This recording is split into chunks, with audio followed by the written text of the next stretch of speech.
Pagkatapos po ng 7 laban, puro tabla lang si Wesley. Walang panalo, walang talo. Actually, meron po siyang isang panalo, yung kay Grandmaster Christopher Rio, na naanal.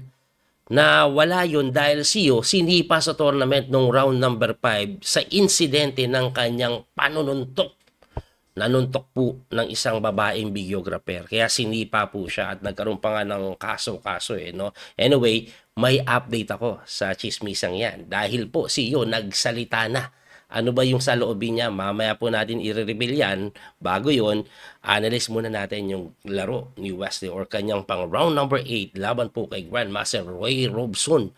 Ano pong nangyari dito? Itim si Wesley, puti si Robson. Nag-D4 po yan Sinagot yan ni Wesley ng D5. Nag-C4, E6 lang. Aba, Queen's Gambit decline. Tumira po ng Knight C3. Tapos C5, yan po yung tinatawag nilang Tarrasch. So ang Tarrasch po, ganyan talaga yan. Maaga pong inaatake yung gitna. Ngayon, may mga linya po dito na pagka takes, and then tumitira po ng Knight F3. Ibalik ko lang, no? Kasi yung iba po nagtatanong dito, Coach, di ba pagka-capture dito, lalamang ng pawn? Hindi. Kasi hindi mo naman kakainin agad, itutulak mo yan.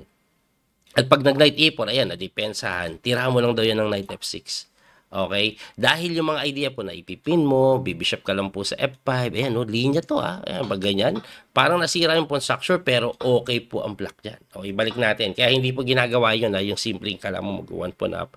Kaya ang ginagawa nga, Knight F3, tinitira ng Knight C6, ayan, pinipressure po yung D4. G3 lang naman ang white para po talagang bigyan ng pressure ito pong D5 dyan. So, ang ginawa po niya, Knight F6, tapos nag-bishop G7 na nga, kinain po yung D4, binawi po yan ng kabayo, and then bishop C5 lang si Wesley. So, yung bishop C5, gusto niya mangyari, kainin mo to, takes magdidepensahan yung D5. Kasi isolated yan problema po yan ng black usually. Kaya ang ginagawa pag bishop C5, knight lang po sa may B3, hitting the bishop na pagka-atras, tumitira po ng castling. Eto, magandang tanong, ibalik natin. Coach, bakit siya nag-castling? Di ba libre po yung pawn? Ba't hindi nalang kinapture? Pag kinapture mo kasi yan, mukhang okay. Maganda yung tinira, lumamang ka ng pawn, titirahan ka lang ng bishop E6. Pagka bishop E6 mo, ang ginagawa po dyan ini-E4. Pagka E4, bishop G4. Hinarangan lang yun ngayon, pinepersa kang gumanito. Para pagka ganyan mo, babalik bishop E6. Pwede na ulit kainin. Sabihin na natin, tulak ulit natin na ganun. Aba, kahit 1 po na po yan, hindi naman makakasling. Pwede din ganun. Tapos magkakasling ka na lang siguro, goods na yan Ayan lamang na po yan pagkakasling. Kasi kakainin mo, check, ganun po mangyayari. Okay? Balik natin. Kaya kahit lumamang ng pawn, hindi ganun kaganda pala yan. No, linya pa yun na hindi ginagawang kainin. Ang ginagawa talaga nagkakasling. Tapos ayan, nakakapag D4 tuloy. Pagka D4, Knight A4, hitting the bishop, kailangan magcasting. Ngayon, pagka-castling, eto na naman po yung magulo dito Coach, di ba, pagka-takes po dito, bawiin mo man, capture dito, bawiin mo man, may capture doon 1 pawn up. Okay lang pala yun. Kaya nga po ang ginawa dyan, bishop G5. Ngayon, ipapakita ko ba ito? Okay, kasi ganun din nangyari. Nag-8-6 po yan, at pagka 8-6, kinapture, tinakes, and then nag-knight XB6. Binawi. Ayan po nangyari na. At kung papansin nyo pala yung oras, banggitin ko lang, grabe ka prepare na naman si Wesley. Pinapasok niya itong linya na kung saan magbibigay siya ng pawn, pero magkakaroon ng mga konting counterplay.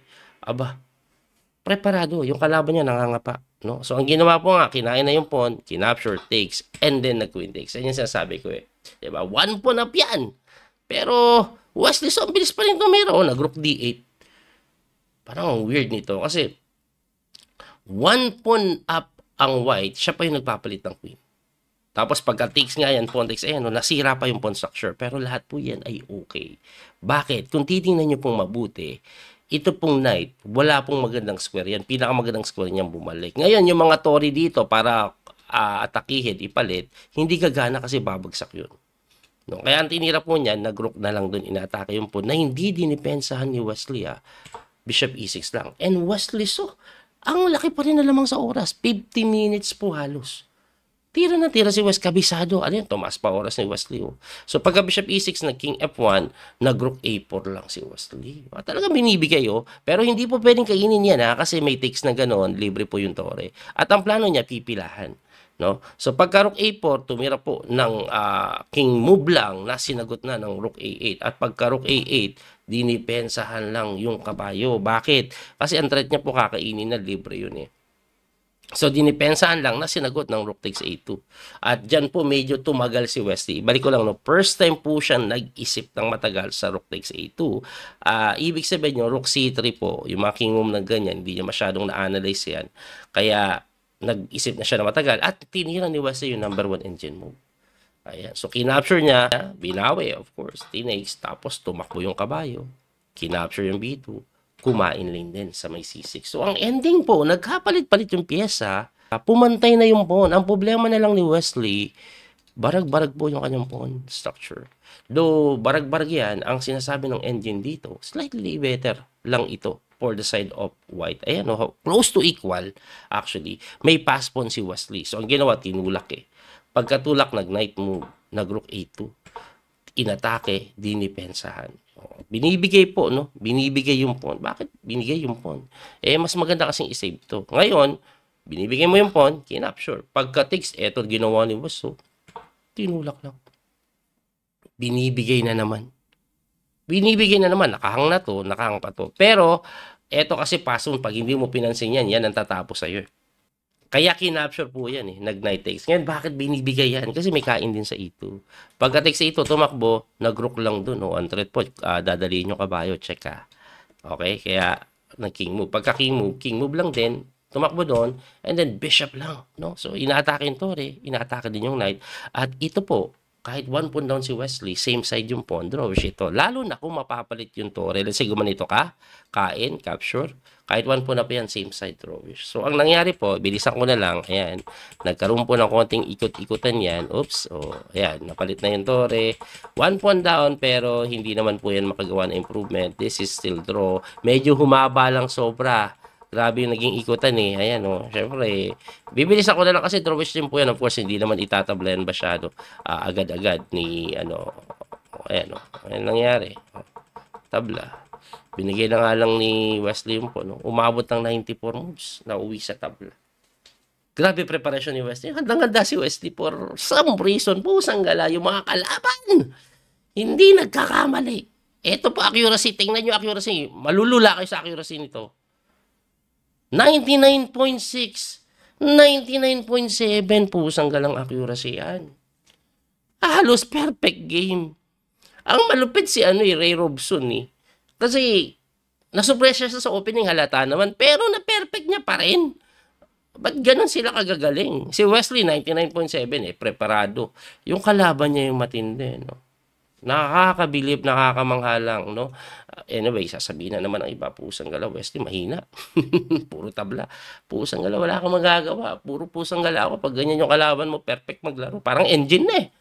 Anyway, puntahan na po natin yung mas magandang part, yung chismisan. Naglabas po kasi ng statement si Christopher yung mismo. Ito po statement niya. Ayan po, so naglabas po ng statement si Christopher Yu. Ang nag-post po tatay ni Christopher Yu. Kasi si Christopher Yu, wala palang social media yan talaga. Binabawalan siya. Anyway, eto sabi, Dear all, Christopher is not good with words and expressing emotion, but his remorse is very real.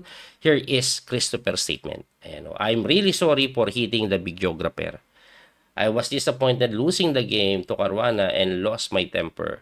That's no excuse, I know. I am really sorry for what I did.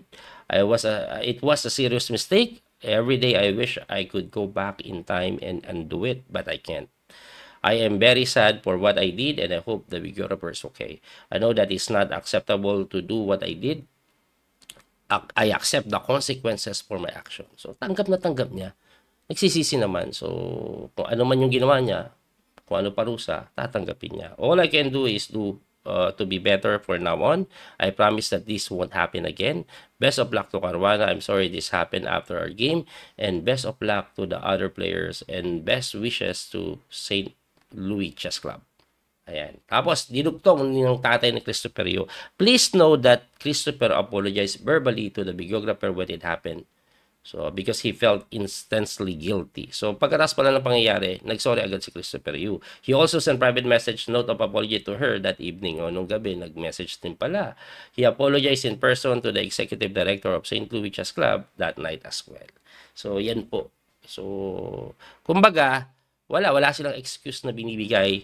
Tinatanggap nila na maling-mali talaga yung ginawa nila at kung ano man yung parusa, haharapin nila. Yan ang pag-apologize, hindi yung, kasi kaya ako nagawa yun, inasar niya ako. Walang ganun, no? Walang palusot. Talagang rekta. Sorry.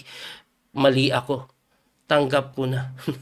Ganun ang pag-apologize. Anyway, ano po ang standing after ng round na ito? Ito po, ipakita ko lang. Leading pa rin si Fabiano Caruana with 5.5 and then a Wonder Liang with 5 points. Ayan si a Wonder Liang, no? Plus 2 yan eh.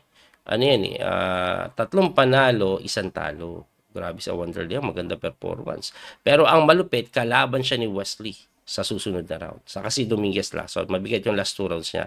Mababay siya ng isa. Si Ray Robson, 4.5, and Lebon, and Hans Mokliman. Pero hindi pa sila nababay. Si Wesley 4, pero nabay na yan. So, ibig sabihin, si Wesley So, kung manalo siya, biglang magse-second place pa yan. No? Malaki yung chance mag-second place pa yan. Okay? So, kailangan lang manalo ni Wesley last 2 games. Ang last 2 games po ni Wesley is a Wonder Liang and Abhimanyu Mishra. Samantalang si Caruana, ang last 2 games niya is si Dominguez at Sam Shaklan. So, si Wesley, hindi pa completely zero yung chance niya mag-champion. Ha? Kung sakaling manalo si Dominguez kay Caruana at matabla ni Sam Shaklan, tas last 2 rounds si Wesley na ipanalo niya, tie for first pa rin yun. May playoff po ata pag ganun. Anyway, yan po ang kasalukuyang resulta sa round na ito. Abangan niyo po yung mga susunod na laban. Muli, ito po yung Coach Speedy Master Daniel Couso. Maraming salamat po. God bless. Don't forget to follow, like, and share. Bye-bye. Thank you. That little mouse, 'cause I'm an albatross.